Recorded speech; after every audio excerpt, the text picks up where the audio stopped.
चलिए ब्रेक के बाद आप सबका स्वागत है। मेरी 10 की सीधा सौदा की टीम सिर्फ किसी ना किसी खबरों के चलते लाल हरा है। स्टॉक्स का बिहेवियर आज के मार्केट्स में आप प्लीज देखिएगा। अपने डिसेंट Q1 परफॉर्मेंस के चलते नारायणा और GSK pharma green. HEG split के लिए बोर्ड मीट करना चाहती है। डिलीवरी घाटे से मुनाफे में आ गई। इन्फीबीम एवेन्यूज, इसने एक एक्विजिशन करा रीडिफ इंडिया का। लाल में रखा है LIC हाउसिंग फाइनेंस, कमजोर Q1। भारत फोर्ज, वो क्लास 8 ट्रक्स का फिर कमजोर ऑर्डर का आंकड़ा। एप्टेक और शीला फोम खराब Q1 परफॉर्मेंसेस, खासतौर पे मार्जिन कॉन्ट्रैक्शंस। और ग्लैंड फार्मा के एक प्लांट पे यूएसएफडीए की आपत्तियां। ओके, SBI के नंबर कमज़ोर है, प्रोविजंस बढ़े हैं, एसेट क्वालिटी गड़बड़ाई है, NIM नीचे है, तो इसलिए इसको रेड में रख रहे हैं। SML, ईसुजू, अमर राजा, CDSL, FL, सामी होटल, ये सब के नंबर बहुत ही बढ़िया है। वेबसोल, शारदा मोटर्स के भी नंबर अच्छे हैं। और गोल्ड में चूंकि डिमांड अचानक से बहुत बढ़ गई रेट ड्यूटी कट के बाद, तो कल्याण और सेनको को ग्रीन में रखा है।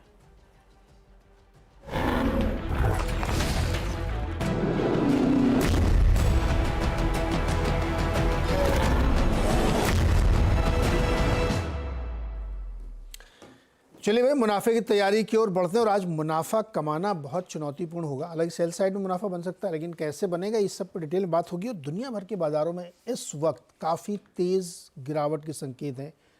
कोरिया में कॉस्पी में जुलाई पीक से 10% करेक्शन आ चुका है और टेक स्टॉक्स उसको लीड कर रहे हैं। पता नहीं, अभी पक्की खबर नहीं बदली, शायद सेल साइड के ट्रेड्स भी रोके जाने की खबरें ऐसी आ रही, क्योंकि US में ज़बरदस्त बिकवाली शुक्रवार को हुई थी। तो ग्लोबली मार्केट में काफ़ी वीकनेस देखने को मिल रही है।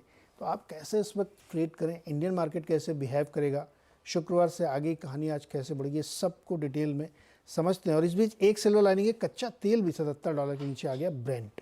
तो क्या वहाँ से सपोर्ट मिलेगा क्या, ये इंटरेस्टिंग स्टोरी होगी। इन सब पर डिटेल में बात की होती। अनुज जी भी वापस आ गए हैं और आते ही देखिए क्या मार्केट है, बताइए जी। गुड मॉर्निंग आशीष, गुड मॉर्निंग।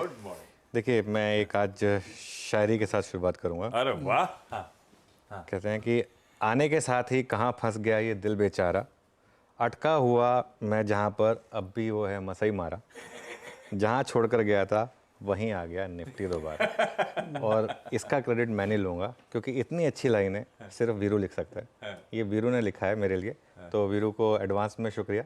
और ये बिल्कुल थर्सडे तक ऐसा लग रहा था कि सब ठीक है। मैं कहा चलो 25,000 के दर्शन हो चुके हैं, जाने को जाऊंगा, अच्छे 25,000 पे शुरुआत होगी।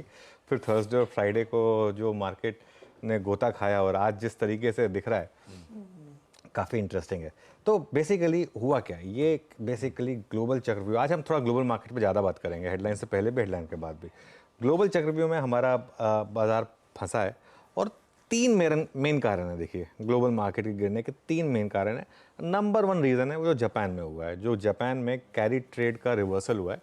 बेसिकली जापान में 0.25% की जो रेट हाइक हुई, उसकी वजह से जो कैरी ट्रेड्स थी, आप जो पैसा लेकर, सस्ता पैसा लेकर उसके बाद उसको रिस्की एसेट्स में डालकर वापस दे रहे थे, वो डिफरेंशियल कम हो गया एकदम से। तो वो उसका एक बहुत बड़ा इम्पैक्ट आया, सबसे बड़ा इम्पैक्ट उसका है। नंबर 2, US में जिस तरीके से जॉब्स डेटा आया, आई थिंक वो बहुत ही भयानक है। आई थिंक 2 हफ्ते पहले तक कोई सोच भी नहीं रहा था कि रिसेशन नाम की कुछ चीज़ हो सकती है। लेकिन इससे एक और चीज़ पता चली, जब इकोनॉमी अच्छी चल रही हो ना, तो उसमें ज़बरदस्ती पंगे नहीं लेने चाहिए कि हमारी इकोनॉमी थोड़ी स्लो हो जाए तो अच्छा रहेगा, हमारी इकोनॉमी थोड़ा स्लो हो जाए। स्लो करके क्या कर लिया आपने, अब आपको ये डर लग रहा है कि कहीं रिसेशन ना आ जाए। और तीसरा कारण जो है वो एक और कारण है, कॉकटेल है ये बेसिकली। जब चीज़ें आती हैं तो ऐसी आती हैं कि भाई मिडिल ईस्ट में जो हो रहा है, इसराइल के ऊपर कहीं वापस जंग ना हो, क्योंकि बहुत लोग मान रहे हैं कि वो ईरान शायद बहुत जल्दी अटैक करने वाला है।